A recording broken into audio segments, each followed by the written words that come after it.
Olá, benditos e benditas, tudo bem contigo? Sabadão, 3 da tarde, horário do nosso Pega a Lição. Então roda a vinheta.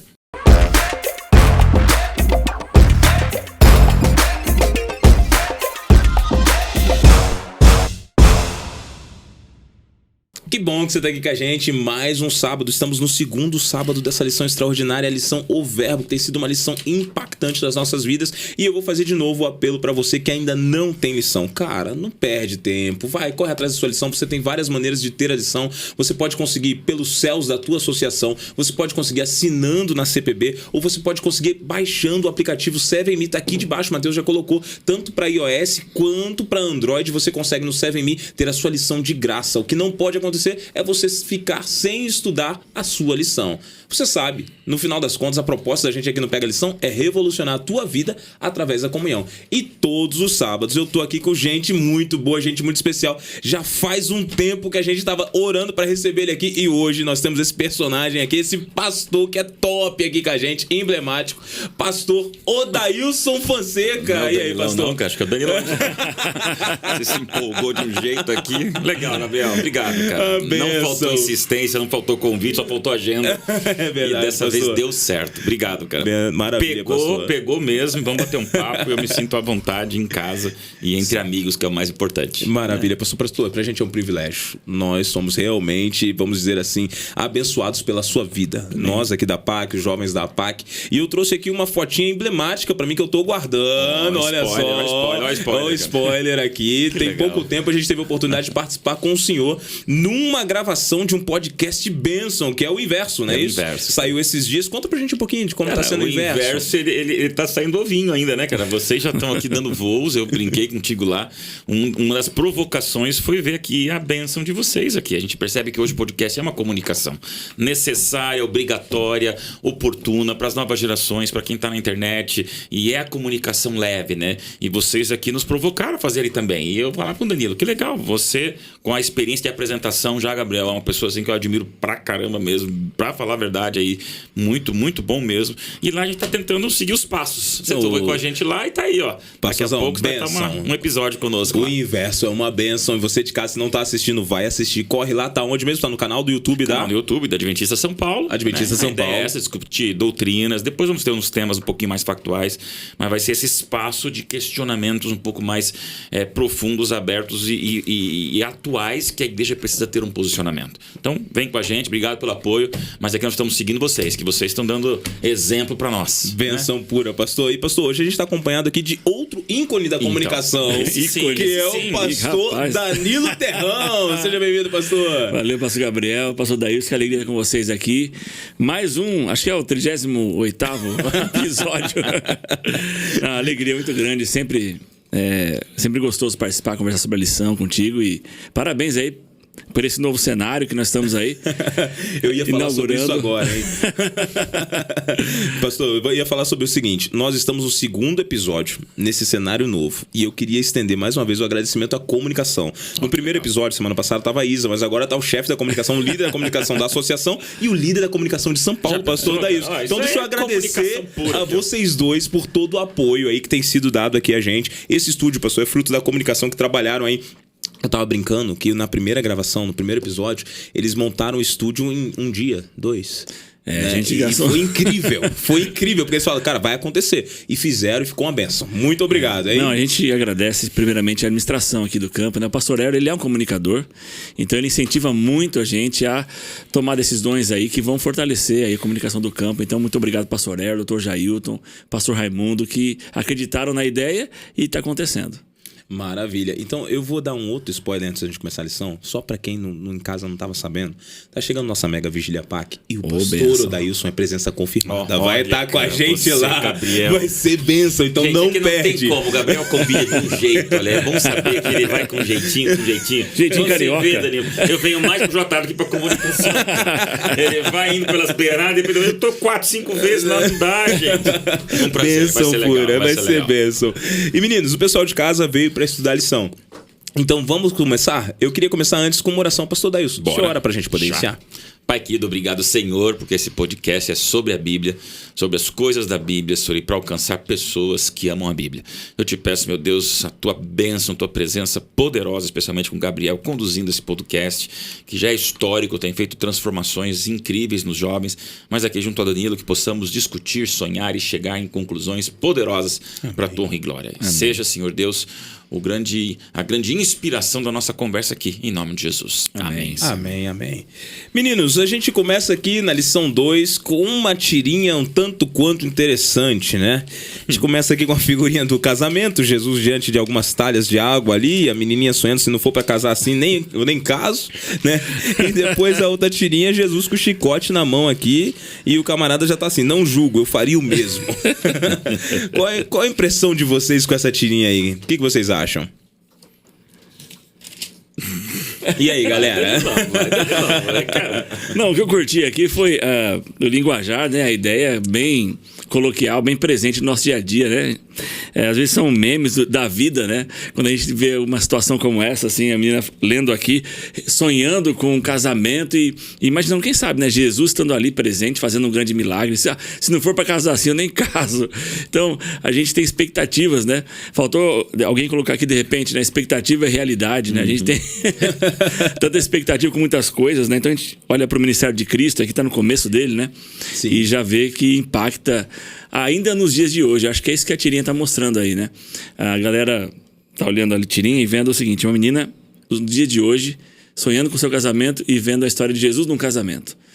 Um rapaz vendo a história de Jesus ali, repreendendo as pessoas no templo e pensando no seu dia a dia, depende da sua igreja, na sua realidade.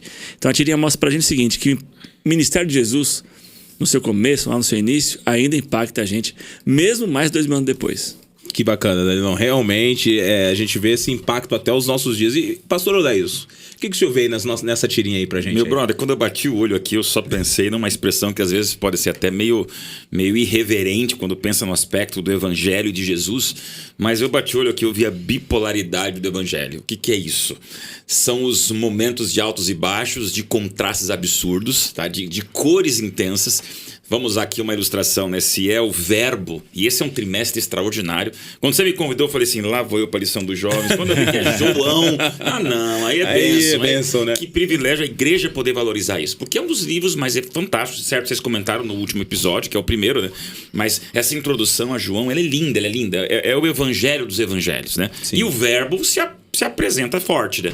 Agora, usando de uma maneira gramatical, eu gosto de pensar no verbo gerúndio e o verbo imperativo. O gerúndio é aquela coisa mais doce, mais suave, mais bacana, estou fazendo. Então, o casamento, estou casando, que meu casamento seja doce com Jesus, vai ter suco de uva para todo mundo, vai ser tudo bênção.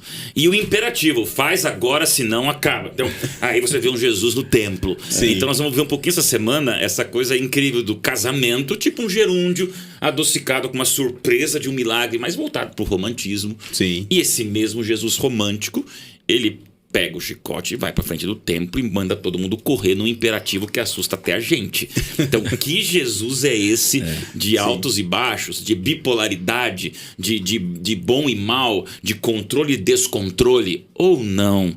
Ou é a lição maravilhosa de um evangelho que ele é princípio, é amor, mas ele é sério, ele é acolhimento, mas ele também é valor, ele sabe para onde vai, porque é Bíblia com bússola. Sim. E aí a gente vê aqui o equilíbrio maravilhoso do evangelho. Maravilha, né? João é um livro fantástico, né, meninos? Eu me lembro do pastor Paroski, quando estava dando essa matéria pra gente, falava assim, João nada é por acaso. Olha. E isso é incrível, né? Porque todos os detalhes de João parecem montar um quadro inestimável. Ele deixa uma mensagem do evangelho muito clara, um Cristo que é luz pura, né? Em todos os momentos, né? E vocês estavam citando os milagres aí, e uma das coisas que vem à minha mente aqui no milagre do casamento, das bodas de Caná. Primeira coisa, durante muito tempo na igreja foi difícil imaginar Jesus num casamento festejando, vocês não acham? Funeral sim, prisão também. Prisão também. Mas casamento jamais. Jamais. Né? É a visão de Jesus, né? Que a gente tem que mudar isso. Eu amo ser. Eu tenho uma semana de oração, inclusive, sobre os 7 milagres de João. Sim. E quando eu falo sobre esse, pra mim, ele é extraordinário, gente, porque é o momento de você entender que o Cristo, do funeral, da prisão, da UTI, que tá lá na porta do hospital, é o Cristo, do casamento, do esporte, da porta da padaria, na parada do trânsito, na academia, se ele não circular nesses momentos leves e lindos da vida, tem coisa errada com a maneira que você vê cristandade, né? Muito bem colocado, pastor. Eu acho que nos dias de hoje, a galera que tá assistindo a gente, certamente já deve ter assistido algum episódio de The Chosen, né? Sim. E aí, quando você vai pra The Chosen, por exemplo, você vê esse Jesus assim. Inclusive tem episódio desse do casamento, é um dos tal. mais bonitos, são dos mais bonitos. Exatamente. bonitos, E ali a gente começa a ver esse tipo, os produtores fizeram, né? Mostraram Jesus alegre, mais perto, assim, né? A gente sempre teve essa visão, como você falou, aquela figura de Jesus um pouco mais distante ali, mas João, ele traz isso já, né? Jesus mais perto da gente, o Jesus que faz coisas que a gente... como ser humano faz, né? Festejar, se alegrar. A gente vê muito Jesus fazendo isso nessa epístola de João, nesse evangelho. Então eu citei aqui The Chosen, mas na verdade um outro clipe musical uma vez eu vi do David Phelps, uma música que ele fala assim, o nome acima sobre todo nome, que é o nome de Jesus, e aí na música eles colocam no clipe, né? Jesus com a gente em cada momento. Então, a pessoa está trabalhando, a pessoa chorando lá no hospital, a pessoa no casamento e Jesus conosco. Então, quando a gente vê Jesus no casamento, celebrando, salvando um casamento, que é isso que ele faz, né? Sim. A gente pode sempre se lembrar que Jesus vai estar em todos os instantes da nossa vida, ao nosso lado, fazendo coisas por nós que a gente jamais imaginaria que ele faria, mas ele faz por amor. Muito bacana isso que vocês estão comentando, porque isso quebra aquela ideia de que Cristo, ele é um Cristo sisudo, fechado, né? Toda essa ideia. E a gente vê um Cristo que realmente ele atraía as multidões, ele era um Cristo carismático. Então é difícil você imaginar que Cristo não tinha sorriso no lábio, um bom humor, não atraía as pessoas. E agora no casamento, algumas coisas me chamaram a atenção, porque o milagre do casamento e a purificação, eles estão mais ou menos com 180 quilômetros de distância, numa terra que ele viajava a pé, amigo. Então não era uma viagem fácil. E como na Bíblia a gente encontra milagres que ocorreram por coincidência, a gente vê que o milagre da boda de Caná, ele dá início, porém parece ser por um instante que Jesus não havia planejado. Será que havia alguma coincidência, algum fato que não estava no plano de Cristo quando ele chega nessa festa? O que vocês me dizem aí? Veja, o contexto, né? Jesus está na tentação. A gente aprende em comunicação, Danilo, quando você vai dar uma notícia, você tem que ter o lead, que é o quê? No primeiro parágrafo já tem que ser assim, ó, já resuma o que você quer, senão a pessoa nem vai continuar lendo. Sim. Então hoje em comunicação, no tempo contra o tempo, ou você nas primeiras palavras agarra o povo, ou ele já rolou a tela, já está o teu vídeo 10 vídeos atrás. Então hoje esse desespero de primeira impressão é que ganha, é que chega. Sim. Aí eu vejo que a Bíblia tem seus 35 milagres escritos de Jesus. Jesus fez centenas e milhares, mas são 35 na Bíblia. E João, no seu encanto incrível, escolhe 7. Sim. E dos 7 ele escolhe esse para inaugurar esse desfile dessas vitrines sobrenaturais de Cristo, de ação de Cristo. Mas eu não consigo ver que foi de improviso. Mas claro que ao Jesus chegar atrasado no casamento, ele chega cansado, os olhos se voltam. E é interessante notar o que me fascina nesse milagre, Gabriel. Por quê? Jesus não tinha feito nenhum milagre. Depois que você ressuscita um Lázaro, todo mundo vai para cima de você. Mas ele não é ninguém aqui. Quem ele é? Filho de Maria, vem de uma viagem, atrasa para o casamento de um amigo da família. O contexto é esse. Maria está envolvida na festa, deve ser aquela madrinha, a amiga de certo da mãe do noivo, ou amiga da noiva e do noivo mesmo. Mas Jesus, ele é totalmente informal aqui. Ele é familiar pelo convite. Não é Messias, não é Salvador, não é Redentor, não é mestre, não é nada. Ele é alguém conhecido. Um convidado. Um convidado. Então, primeiro, essa proximidade humanizadora da divindade, ela é a coisa mais linda que me fascina nisso. E quando Cristo chega lá, ele sabe tudo, né? Mas ele deixa que a coisa aconteça, que a mãe dele corre pra cá e pra lá e alguma coisa está acontecendo. O que é isso, gente? O que é o suco? O que é o líquido? O que é a bebida num casamento? É faltar o bolo. É faltar o bolo. Sim. Na hora de fazer a festa, a foto do bolo, a mesa tá vazia e acabou o bolo. Então, era isso que ia ser assim, uma coisa. Era uma questão de vida ou morte? Não. Aqui tem um câncer envolvido, tem uma morte envolvida, tem um presídio envolvido. Não, é um casamento. Casamento onde acaba uma comida do casamento, um alimento do casamento, bebida. Só que aí que é o encanto. É pouca coisa, mas para aquele casamento é muita coisa.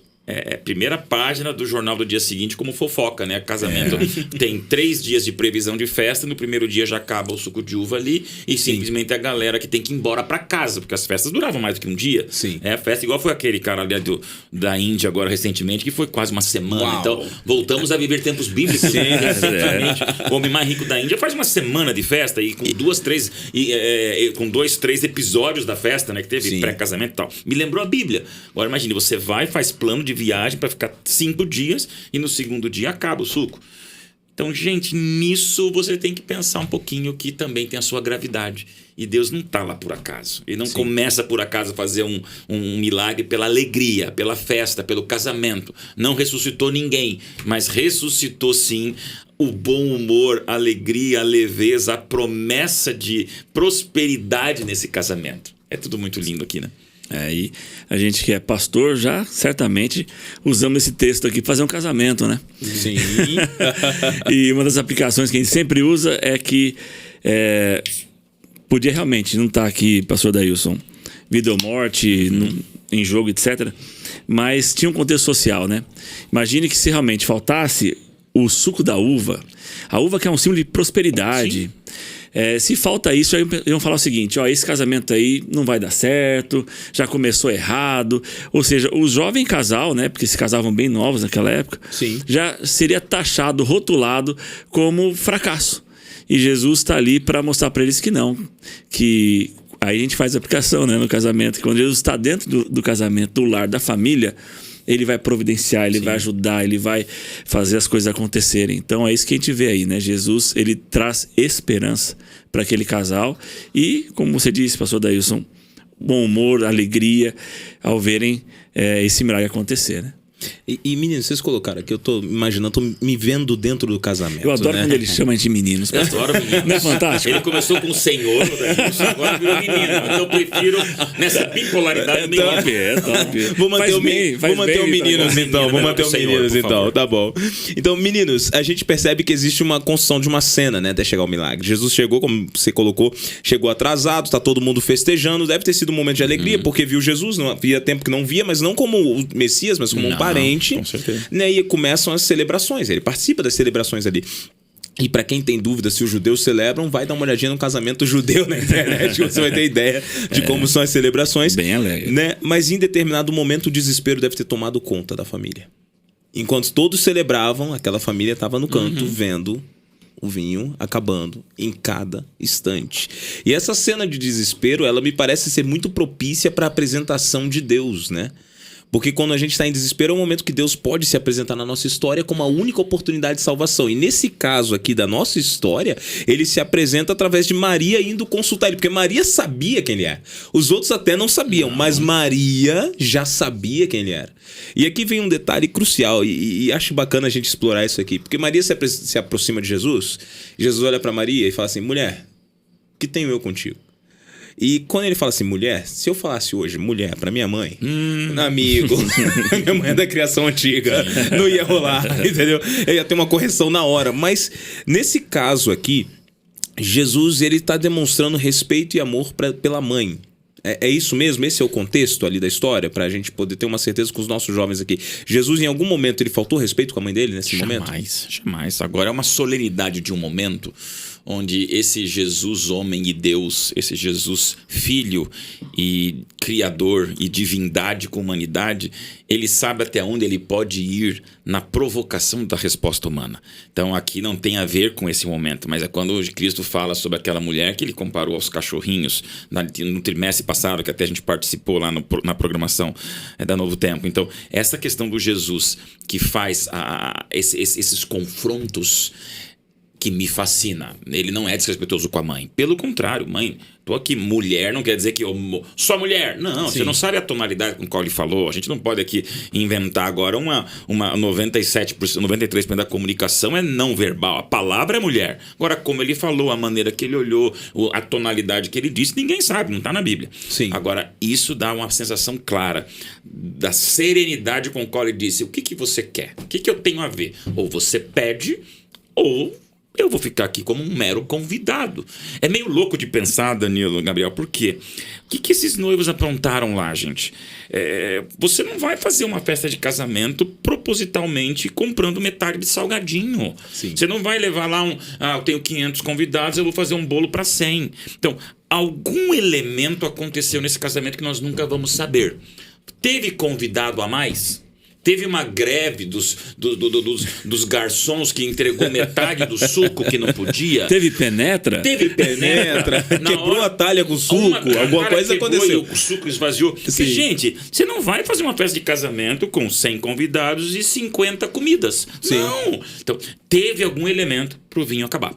Sim. Gosto de pensar que de certo veio mais gente do que ele era para vir. Sim. Jesus chegou na metade, de repente chegou outros, foram chegando gente. Ih, eu acho que eu convidei 10, veio 50. Então, todo esse elemento de emergência que surge, ele não foi planejado, não foi esperado, não foi refletido, e essa é a beleza do momento. Não pensa que a tua vida vai estar dentro do esquadro. Ela não vai estar dentro de uma régua ou de uma tabuada previsível.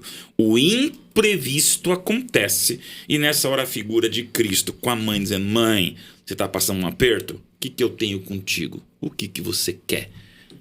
É um recado para todos nós. Nunca passarmos aperto sozinhos, né? Que com Cristo a gente não se aperta, né? E curioso como o contexto da vida humana parece que sempre coloca a gente no aperto pra gente necessitar de Deus, né? Como foi a história do casamento. A gente nunca vai saber, mas eles estavam numa condição adversa. E Cristo, ele se aproxima da mãe, como você colocou, e aí Jesus conversando com ela, e parece ser que ela pega Jesus, conduz Jesus até os meninos. Tem uma parte do texto que eu já usei muitas vezes, que eu gosto muito. Fazei tudo que ele vos disse. Olha que confiança, né? É maravilhoso isso, não é? A gente está capaz de fazer isso, né, para Deus. Confia. Se ele fizer uma piada, porque eu acho que a gente tem que chegar a avançar um pouquinho nesse momento Sim. do humor, é dizer assim, o que ele falar, o que ele mandar, por mais absurdo que seja, acredite. Acredite, faça. E a gente está com pouco tempo para explorar isso, mas imagina, acabou o vinho, traz 6 talhas de água. De 100 e tantos litros. Os convidados, os empregados devem ter olhado e falado assim: você tá brincando? A gente não precisa de água, né? Nossa, acabou o suco de uva, né? Não acabou, é gente. água. Gente, vamos só lembrar, tá? Para jogar agora aqui uma curiosidade. Não é a água potável, tá? É a água de purificação. Sim. Tá? Era água de lavar a mão, era água de lavabo, era água da torneira da casa quando você entra. Posso lavar a mão? Pode. Então pega essa água e serve. Ele não está tirando, claro, não vou dizer que tinha uma água suja, mas não era uma água vista como ali é o lugar de beber, ali é o lugar de se lavar, tá? E só por curiosidade eu fui atrás dos litros. 6 talhas, a Bíblia diz que eram 2 a 3 cântaros ou metretas, tá? Cada cântaro ou metreta são 35 litros. Vezes 2 a 3 cântaros ou metretas, vezes 6 talhas, nós tínhamos ali a quantidade de 600 litros de água. Não era pequenininho, não. Não era, gente. Não era, não. Era bastante a gente pensa que é uma jarrinha de beber água. Sim. Não, é que tinha que ser 600 litros de água, porque são 4 a 5 dias de festa, você vai lavar o braço, vai lavar o rosto, você vai... Sim. E o judeu é extremamente limpo, não pensa Sim. que é povo imundo. Gente, o judeu, o árabe, eles são extremamente Sim. limpos na purificação, cuidam com isso. Aí, gente, é muita água. Eu lembro que eu fazia essa mensagem, eu fazia um cálculo, era mais desses 30 galões de água que você tem, de filtro aí que você tem por aí. Então pensa, 600 litros de água para você se lavar. E é aí que Jesus olha aquelas águas e fala assim: então enche tudo, uma piscina de água. O que esse homem vai fazer? E aí é o encanto desse milagre. Então, não é pouco suco, não era uma água naturalmente feita para você beber. E para mim, esse é o toque de humor, porque eu acho que numa festa de casamento, Jesus chega, esse convidado chega atrasado, aquele buzum do casamento acontecendo, Cristo não vai dizendo assim, aquela coisa assim: olha, agora eu vou fazer uma palavra, uma frase. Não, tá vendo aquela água lá? Enche aquilo ali, ó, serve, promete. Então tem um lado chocante de um Cristo que ele não consegue ficar dentro do previsível humano. Não consegue, de jeito nenhum, né? Confiar e pronto, né? E curiosamente ele transforma aí esses 100 e quantos litros, pastor? 600 litros de água. Aqui, meu amigo, 600 litros de água é muita água. É 600 muito, né? Garrafas de 1 litro de suco super bom. Aí agora vamos para um detalhe crucial. A gente tem mais coisas para ver aqui, mas vamos para um detalhe crucial. Transformou em vinho. Mas pra quem usa isso como desculpa, que Cristo transformou naquele vinhozinho, batizadinho, maroto, que a galera costuma usar, não foi isso que aconteceu, né? Não foi. A palavra grega ali é oinos, não é isso? Que é pra suco de uva e é o mesmo contexto que é aplicado no suco de uva que Jesus usou na última ceia. Então, realmente era o suco de uva puro, da melhor qualidade, não é isso? E em abundância. A gente acaba usando a palavra suco para não confundir. Eu sempre acabo no meu vocabulário já incluindo, olha, a gente é o suco. Mas pastor, está escrito vinho, para já dar aquela clara definição. Não vai ter contradição da Bíblia. Então Deus não vai fazer uma coisa alcoólica do zero.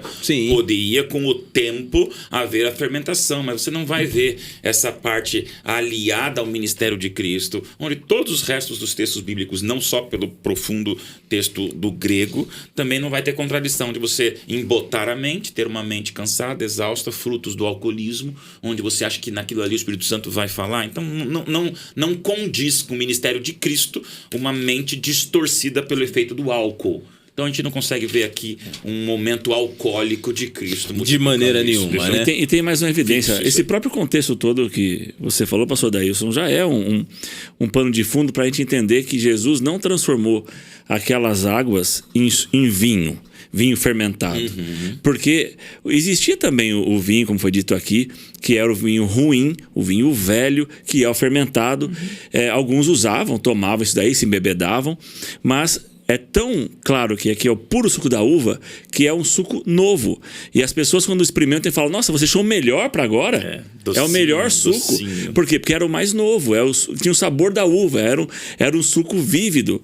Então, a gente não pode jamais pensar que ele transformou aí em vinho alcoólico para beber. Não é. Cara, essa e nenhuma outra evidência bíblica, quando mostra Jesus usando o puro suco da uva, é o puro suco da uva. E a única hora de um embotamento mental é na cruz com vinagre. Ele diz: não quero. Não quero, exatamente. Gente, não tem como você tirar daqui uma conclusão de que em algum momento Jesus abre margem para você consumir substâncias que deixam a tua mente um pouquinho mais desorientada. Isso não tem discussão. Não vai haver abertura para isso, né? E aí Hoje, aqui não. Aqui não.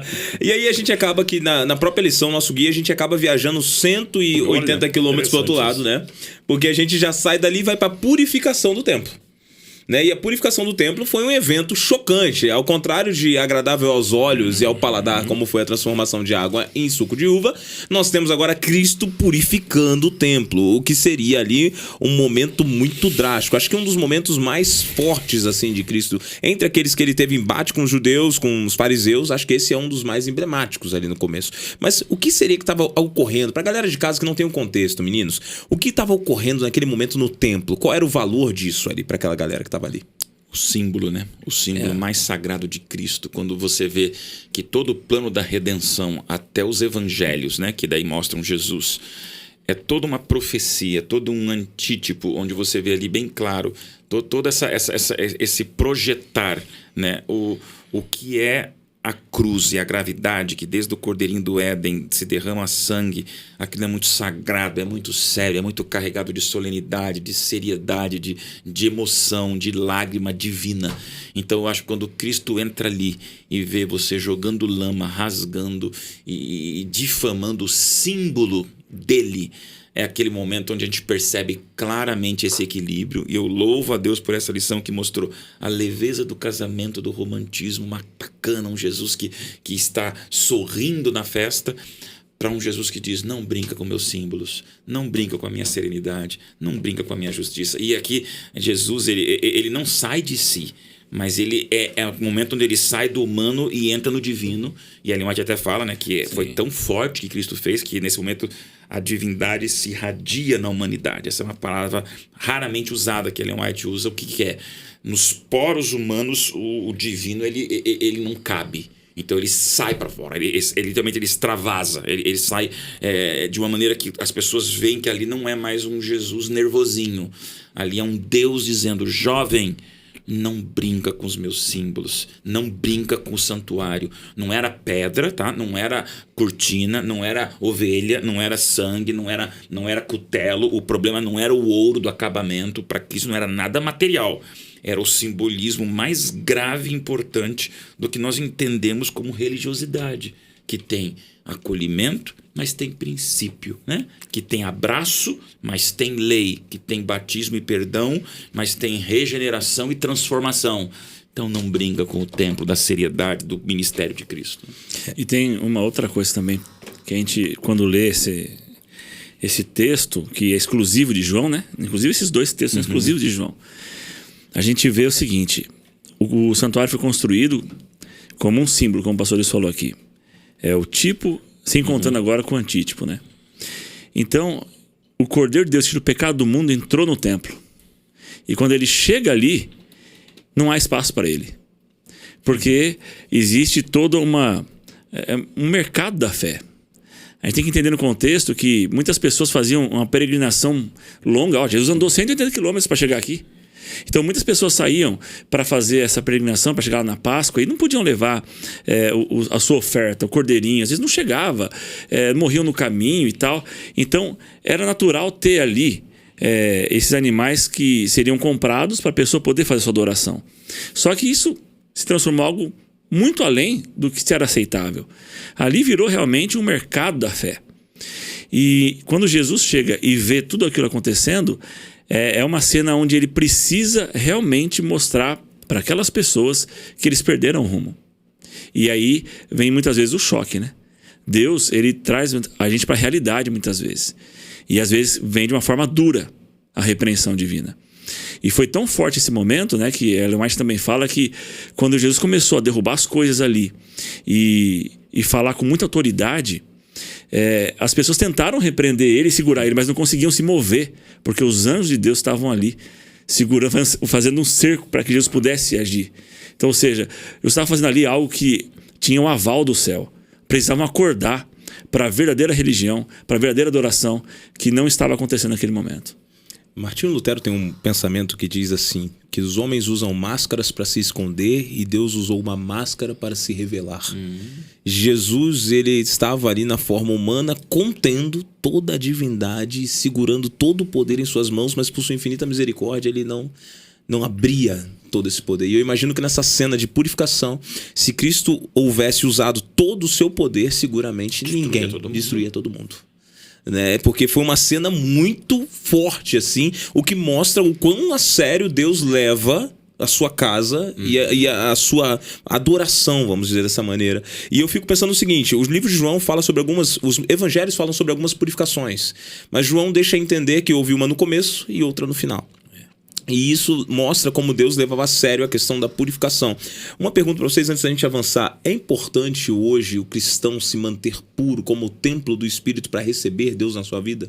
A purificação da própria pessoa, ser puro, tomar atitudes diferentes. Claro, nós somos pecadores, mas nós podemos abrir mãos de alguns hábitos para nos manter puros e conectados com os céus. O que vocês acham? Existe aquilo que é importante, existe aquilo que é essencial, urgente, emergencial e vital. Então, é mais do que importante, é vital. E isso é o discurso que eu perco seguidores no Instagram. Esse é o nosso discurso, que a gente perde os likes. Que os haters vêm com vontade, né? Por quê? Porque, Gabriel, a gente tem que falar, Danilo. E é que bom que o jovem está tendo esse podcast. O adventismo, ele acolhe, ele ama, ele beija, ele perdoa, ele recebe, tem tudo. E a gente tem que melhorar muito na nossa maneira de ser afetivo, empático. Mas a religião não é uma brincadeira. Deus não é alguém para você permutar com ele. Deus não é um garçonzinho que traz na bandeja o teu desejozinho para depois ver se você vai dar uma esmolinha ou uns 10% de gorjeta para Deus. O que está acontecendo, cara? Então, o que me desespera? Eu vejo aqui pessoas, eu vi aqui no dia seguinte, vai usar um termo que eu até grifei aqui, o analfabetismo funcional. O que é? É uma argumentação hoje vazia, onde você quer argumentar com Deus, mas lá no fundo é um bando de adolescente, juvenil, moleque. Eu tenho uma filha adolescente, então eu fui um adolescente, deu muito trabalho. E se eu não tivesse no meu caminho, gente, pessoas que dissessem assim: o seu moleque é assim, como eu amo meus pais, que se os meus pais não tivessem jogado duro comigo, Gabriel não estava aqui mais nunca. Porque você precisa entender que autoridade, respeito, limite, seriedade faz parte da adoração. E isso, gente, não é um Deus mau. Agora é um Deus relevante, é um Deus. O que está acontecendo com a gente que hoje diz, não, o templo era o mercado da fé naquele momento, mas qual é o mercado de hoje? Essa galera que enche um monte de auditório para usar a Bíblia para nunca dizer um não. É só pensar positivo, sucesso, prosperidade, vamos lá, pensa positivo, a sua mente vai dar a volta por cima. E no fundo eu só pergunto para ele, cadê a cruz?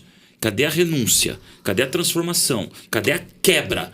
Você quebra o ego mostrando que o jatinho que você comprou é prosperidade bíblica?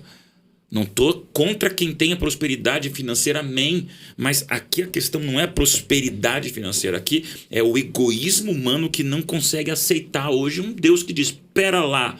É quase assim, é para Jó, né? Seu moleque, sossega, você não está entendendo, mas eu tô. Então confie e adore da maneira certa. Então, só que é um chamado a uma geração que precisa amadurecer. E, amado jovem, que você seja esse sal para não virar farinha do mesmo saco. Né? E essa história aqui é mais um modelo, né, para a gente entender uma coisa, aquela famosa frase, né, que Deus, ele aceita todos, mas não aceita tudo. Aqui você vê claramente isso. Então tem a forma de adoração que Deus aceita, que é a que ele pede na palavra. E nós, como cristãos genuínos, que adoramos em espírito e em verdade, precisamos fazer o que Deus pede. Lembra o que Maria falou? Fazei tudo o que ele vos disser.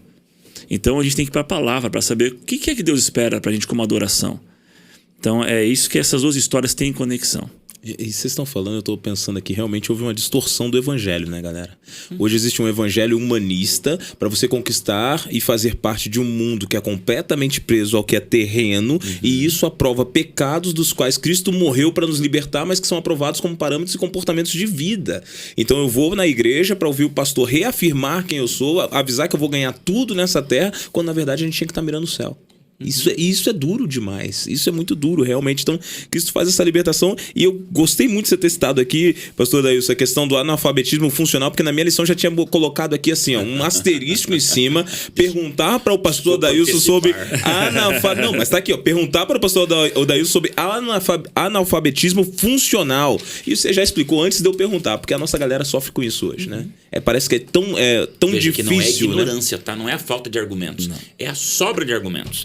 Onde eu me coloco de uma maneira tão prática, tão funcional, social, casuística do momento que vivemos, que eu permuto tudo e ponho Deus abaixo de mim. Gente, é uma arrogância, e tem gente que está mudando de igreja para não mudar de postura, muda de Bíblia para não mudar de obediência, e muda de Deus para não mudar de ego. Então, amigos, nem pensar. Eu tenho que ter calma, paciência, mas esse é um assunto que me deixa extremamente preocupado, tá, Gabriel? Daqui ele começa a argumentar, e Judas argumentou muito, tá? E Pilatos argumentou muito, e a Bíblia está cheia dos argumentadores que no fundo, não abrem mão, não se quebram para deixar Deus, o do templo, dizer, estou aqui para servir e para ser transformado por ti completamente. E nessa era digital que a gente vive, parece que a lição até fala sobre isso, né? Que ficou mais perceptível essa questão do analfabetismo funcional. O que é o analfabetismo funcional? A pessoa, ela sabe ler, sabe o que são as letras, as palavras, mas ela não entende, não compreende as coisas. Então a gente vê muitos influenciadores aí, ou pessoas que dizem ser influenciadoras, que não influenciam em nada cognitivamente. Estão guiando as multidões, cegos que guiam outros cegos, mas né? Por quê? Porque como as pessoas elas têm dificuldade de interpretar as coisas, esses influenciadores dão a sua interpretação. E as pessoas engolem essas coisas e vão assumindo isso como verdades. E aí as fake news, né? Elas ganham muito terreno, porque a pessoa ela tem dificuldade de entender. Ela lê, ela sabe juntar as palavras, mas ela não entende, então ela assume como verdade aquilo que aquela figura que ela gosta traduziu para ela como ela quis traduzir. A gente vive num período da história, gente, que é muito propício para a enganação, né? Por isso que eu vejo que quando Jesus fala ali, ó, não é o tema aqui, mas Jesus ele se preocupa muito no tempo do fim com o engano, não é isso? Jesus fala várias vezes lá no seu sermão profético, vede que ninguém vos engane. Vede que ninguém vos engane. Porque nesse período que nós vivemos, e eu creio que estamos perto da volta de Jesus, amém por isso. Muitas pessoas elas vão se enganando-se porque elas têm dificuldade de entender as coisas. E isso vem à tona nessa lição, porque Jesus ele fala uma coisa ali, né, sobre o templo. Ele fala que ele vai destruir o templo e vai reconstruir em 3 dias. E ninguém entendeu aquilo naquela hora. Mas João, ele traz a explicação. Quando Jesus morreu e ressuscitou, então entenderam. Sim. Os discípulos então entenderam. Então, a gente tem que ter fidelidade à palavra. Nós, como pastores, a gente que está aqui nesse podcast, a gente tem que ter compromisso com a palavra de mostrar a verdade e mastigar e mostrar que a verdade ela é plena em Jesus, para que as pessoas entendam Jesus, entendam a salvação, entendam a graça. Porque o mundo que a gente vive hoje é muito confuso. Vocês estavam falando aí, eu estava pensando uma coisa. Esses dias nas redes aconteceu uma coisa curiosa. Eu coloquei um pensamento nas redes que eu falo assim, que a salvação vem de graça, mas a comunhão vem pelo esforço, que é você lutar para estar na presença de Deus. Alguém me procurou no particular, o que me chamou a atenção é que ela me procurou no direct. Ela fez um comentário na rede, depois ela me procurou no direct, para falar que que como um pastor não poderia entender o conceito de onipresença. Deus está em todos, o Espírito está em todos e pode buscar e fazer a todos tudo que Ele quiser. E começou a me agredir verbalmente ali nas redes, falando assim que a gente não precisa se esforçar para ter comunhão, que Deus já está em nós. E eu falei assim, uau. E aí eu lancei uma pergunta simples para ela, não distratei em nenhum momento, falei assim, então Deus estava em Eva quando ela aceitou a opinião da serpente, estava em Pedro quando ele falou que Cristo não precisava ir para a cruz, estava em Judas quando ele vendeu o próprio Jesus. É isso que você está me afirmando? Ela não me respondeu mais. Mas o fato é que, como vocês muito bem colocaram, está muito claro. Mas só vai fazer sentido quando eu entendo que a opinião de Deus e a vontade dele é superior à minha. Se eu quero usar os óculos da minha vontade e da minha opinião como Gabriel para reger o que eu aceito ou não da palavra de Deus, eu estou perdido. Porque a chave é confiar no que Deus instituiu. E aqui, já puxando um gancho já pra gente caminhar pro nosso final, porque o nosso timer já fechou aqui, já passou meia hora aqui já, pra gente poder caminhar pro nosso final. Jesus parece agredir diretamente um símbolo da religião local quando ele fala que destruiria o templo que era aclamado e em 3 dias iria reerguer. Para os judeus, o templo era um símbolo, um emblema da sua religião. Diga-se de passagem que Êxodo 25:8, um dos textos que a lição citou, Deus fala com Moisés, né? E me fará um santuário para que eu possa habitar no meio deles. Então o santuário e o templo era buscando receber a Deus. Mas curiosamente eles ficaram tão presos aos ritos que não perceberam quando Deus estava no meio deles. Então pergunto a vocês, é possível isso acontecer nos dias de hoje? Os jovens ou as pessoas que estão nos ouvindo estarão tão presas à religiosidade, aos ritos, a todo o processo que se esquecem de buscar a Deus, porque eu vejo pessoas, por exemplo, que às vezes me procuram, pastor, eu estou na igreja há 30 anos, mas eu já não sinto Deus. Eu leio a Bíblia todos os dias, mas eu não encontro mais Jesus. É possível você estar sistematizando tanto que você esquece de quem realmente importa? Totalmente. Quando você idolatra a aliança mais do que o cônjuge, né? Aqui é um símbolo do meu casamento com a Ellen. Eu começo a polir tanto essa aliança, né, que eu me esqueço do que ela representa. Então, quando Jesus falou de destruir o templo, é porque tem a igreja e os igrejeiros, ou os igrejólatras. Vou até usar essa expressão. O que são os igrejólatras? O banco cativo vem antes do lava-pés, né? O púlpito de madeira é mais importante do que a Bíblia aberta sobre ele. Então, isso, gente, eu estou usando ilustrações muito distantes da realidade de hoje. O que acontece para um jovem?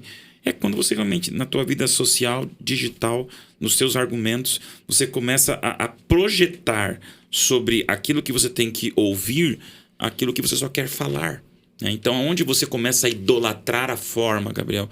Claro que existe o fariseu, o extremista, o terrorista da fé, o que vai querer olhar lá o tamanho do cabelo, mas eu não queria ficar tanto nessa coisa que eu vivi com meu pai na minha adolescência. Hoje, para um jovem que não assiste no podcast, onde está o maior farisaísmo lá do passado do irmãozinho que ficava medindo o tamanho de saia? Hoje é o jovem extremamente acadêmico, culto, super informado superficialmente no TikTok, que vê um monte de prosperólatras da fé, dizendo por aí que isso é religião, e ele começa a argumentar na forma vaidade própria. Então, o meu medo nem é tanto o ancião, aquele irmãozinho mais antigo, legalista da igreja. É o jovem extremamente legalista que nessa tal da cultura woke da vida, ele quer ser tão progressista, liberal, tão mente aberta, tão para uma nova sociedade, que ele fica mais legalista, intolerante e fechado para qualquer opinião, inclusive divina. Aí você começa a adorar, não é a forma, é você mesmo no formato. E eu acho que essa é a maior tentação de hoje, né? Muito bem colocado, pastor. E galera, infelizmente, Estamos caminhando para o nosso final. Já acabou isso. Já acabou o nosso tempo. Faz tempo, né? Eu sei que a galera de casa ficou muito feliz. A gente poderia, o assunto estava tão gostoso que a gente poderia seguir aqui por muito mais tempo. Mas eu gostaria de pedir a vocês que deixassem um recado final para a galera que está em casa. Já agora olhando direto para sua câmera. Vou começar com o pastor Danilo Terrão. Dá uma olhadinha para a câmera aqui. Fala para a galera de casa. Deixa um recado final dessa lição para eles. Meu recado para você, querido jovem que está nos assistindo aqui, experimente um relacionamento vivo com Jesus. Como a gente viu aqui nessa linda história, nessas duas lindas histórias, né? Uma mais voltada assim romanticamente para o casamento, a alegria de ter Jesus na nossa vida, e a outra que quando Jesus precisar repreender você, esteja atento para ouvir a voz de Deus na sua vida e procure praticar o que Ele pede na sua palavra. Lembre-se, fazei tudo o que Ele vos disser. Deus abençoe você e estude sempre a lição para estar a par do que Deus espera para a sua vida. Um grande abraço.